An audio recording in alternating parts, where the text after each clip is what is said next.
Dans cette vidéo, nous allons voir comment avoir suffisamment de vitamine A et quels sont les aliments qui en contiennent le plus. Bonjour, c'est Jérémy, si tu veux construire une alimentation santé bien-être adaptée à tes goûts alimentaires, bienvenue, c'est ici que ça se passe. Pour recevoir les prochaines vidéos, tu peux t'abonner et cliquer sur la cloche de notification. Revoyons son utilité avant de voir les aliments qui en contiennent. Alors, si vous rêvez d'avoir une belle vue comme les lapins, il faut consommer de la vitamine A.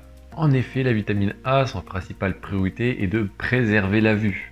Elle va également participer au bon déroulement et au bon fonctionnement des cellules. Avec d'autres vitamines et minéraux, elle va avoir des propriétés antioxydantes et elle va s'assurer également de préserver au mieux notre système immunitaire si on lui donne les bons outils. Pour cela, pour justement améliorer cette synergie, comme on l'appelle, entre les vitamines et les minéraux, il faut aussi avoir un bon apport en vitamine C, en sélénium et en zinc. Si jamais on viendrait à en manquer en cas de carence, on pourrait attraper une cécité, donc une perte de la vue, et qui pourrait devenir totale si vraiment cette carence serait importante. Concrètement, la cornée présente dans l'œil serait affectée. De plus, le système immunitaire serait fragilisé car il manquerait un ingrédient bâtisseur, si on peut dire ça comme ça.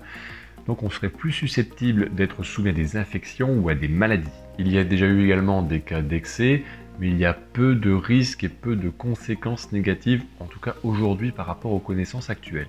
S'il n'y a pas de supplémentation particulière, il n'y a pas de raison de tomber dans du surdosage. Passons tout de suite maintenant à la liste des ingrédients. Le numéro 1, la carotte. C'est pour ça que l'expression existe avec les lapins.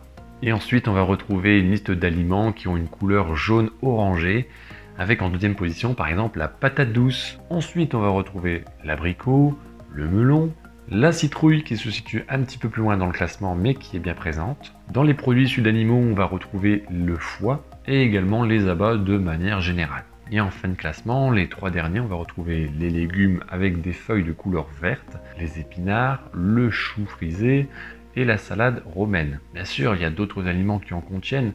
Là, je t'ai fait un classement des 10 principaux, mais tu peux aussi consommer des condiments, des herbes aromatiques qui en contiennent pas mal. On va retrouver le persil, le thym, la ciboulette et également d'autres légumes comme la blette et le cresson.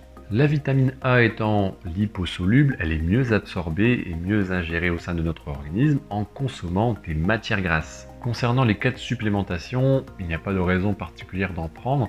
Il y a quand même quelques cas à risque comme la femme enceinte et l'enfant en bas âge. Il peut y avoir des problèmes de développement du fœtus par un manque de vitamine A. Attention à la bêta-carotène que l'on peut prendre en complément alimentaire en prévision des beaux jours. Il faut vraiment bien respecter les dosages prévus sur le contenu. Voilà concernant tout ce qu'il y a à savoir sur la vitamine A et les aliments qu'il faut consommer. On va se retrouver prochainement pour une prochaine vidéo. Abonne-toi si tu ne l'as pas encore fait. À bientôt.